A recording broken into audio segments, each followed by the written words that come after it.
কুকুরের যন্ত্রণায় বাচ্চাগুলো ছেড়ে দেওয়ার উপায় নেই। আসসালামু আলাইকুম, কেমন আছেন আপনারা? আশা সবাই ভালো আছেন। কাল একটু ছেড়ে দিয়েছিলাম, উঠাতে পারিনি, ছেড়ে দিয়ে আবার উঠে ফেলছিলাম। তারপরে গেটের ভিতর থেকে এসে কুকুরে এত বড় বাচ্চা নিয়ে গেছে। বাচ্চা 1.5 মাস বয়স, তারপরেও অনেক পরিশ্রম কষ্ট নিয়ে এগুলো অনেক খারাপ লাগে। দেখেন কতটা চঞ্চল বাচ্চা। আলহামদুলিল্লাহ, একদম পিওর দেশি মুরগির বাচ্চা এটা। এই বাচ্চাগুলোর ভিতরে মরক বেশি। আমি মুরগি পুষলে মরক বেশি হয়।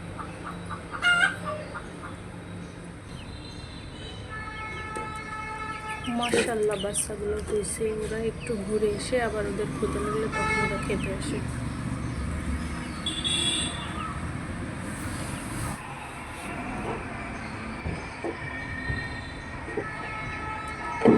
মাশাআল্লাহ, বাচ্চাগুলো পুষে ওরা একটু ঘুরে এসে আবার ওদের ক্ষুধা লাগলে তখন ওরা খেতে আসে।